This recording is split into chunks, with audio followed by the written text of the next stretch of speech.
Folks, I'm here at Mike Becker's farm and checking out his installation. He's getting ready to pour some concrete here. I see him and his guys set two of the cattle guards here, making a 16-foot opening. He also will have a gate on his. And they've put the dirt lightly around the edges, which looks good. On the top is foam that's just temporary. After the concrete's poured, you can get rid of that. You can see the rebar inside.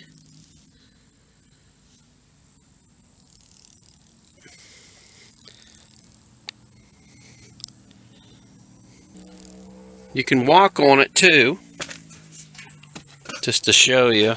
I'm walking on it, so when we pour, we just pour on top just like we would a patio. It's got its own foundation. Okay folks, this cattle guard here is pretty much ready to pour. You can see they add a little dirt around the edges, lightly tamped it. Any place where the foam was broken, you simply just put a little bit of dirt in there, because all that's going to get taken out anyway after the pour. Concrete's going to go in here around all this rebar.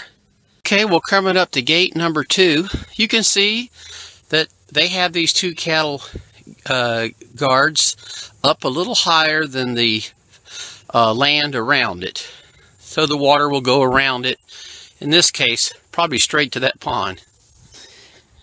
Any areas where we have broken foam like this, which was there, just put a little dirt in, not a problem. This gets thrown away anyway. You can see it's a very complicated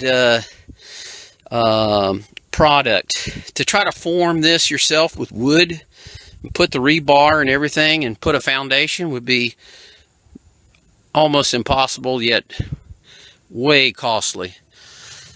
But by the use of plastics, we're able to rotomold this product and put that rebar right in it.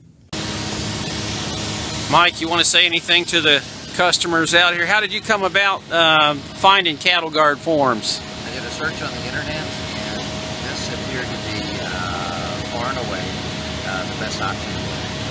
Great. Well, we're looking forward to get this done here for you, and let us know how everything works out. But they look great, and thank you very much. I think they'll work out really well. Alrighty. Alright, here we go. See the concrete going in. All around the steel. And you can see it going down in the big beams in the middle.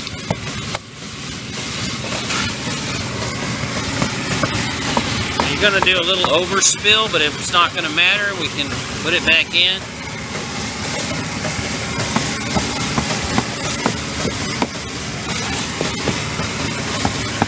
We got the first beam. We're not doing it all at once. We're going to put this one here first. Yeah. So what we'll do one cattle guard at a time.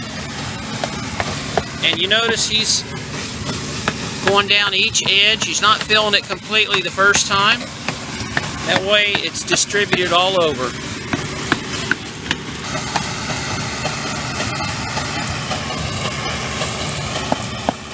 Just like you would if you were pouring a concrete slab, you sometimes tap the wooden forms.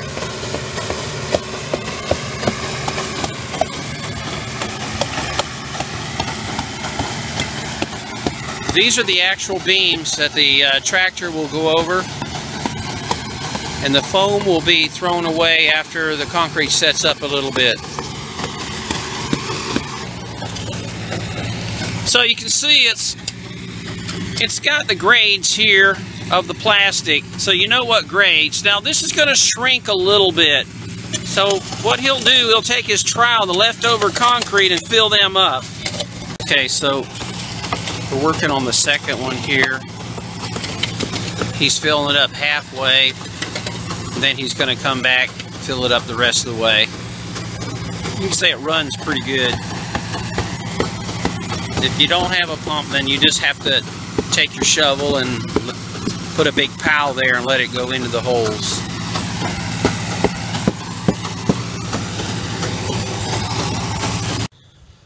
This is the finished cattle guard, already poured with concrete.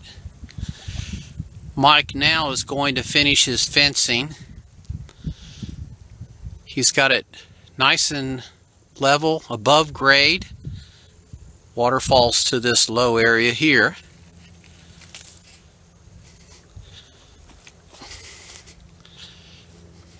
Let's walk and look at the insides. Now you can see where the concrete's dripped on the plastic. If you like, you can spray paint it with black or just let it go. The function is there. You can see the concrete has come all the way to the very top. You can see the 2-inch stop at the bottom and the wide gap area here.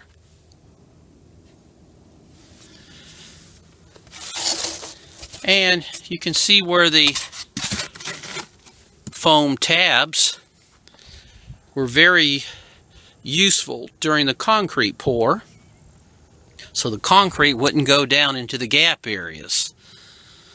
So you have the beams, the gap areas, and you just simply take these out after a pour, throw them away.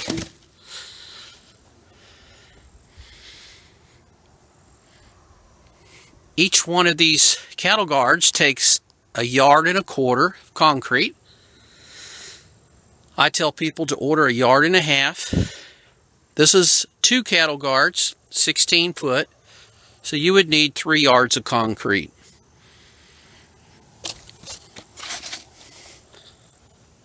You can either dump the concrete on top with all the foam on, or you can get a pump machine and pump it. If you put the concrete on top, you just simply pull it into the holes. That's it, folks. This is an HS20. That's a high-rated concrete cattle guard.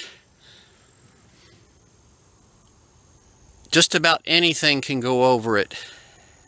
And if you had a fire for any reason and that plastic got burnt, it wouldn't matter. It's concrete. That's a stay in the ground concrete form. Once it's poured, it's all solid concrete. Even that big beam there going across, it's all filled with concrete and rebar, all connected. Very strong, very heavy now. One of these cattle guard only weighs about 140 pounds until you set it down. Once you pour it, it's thousands of pounds each.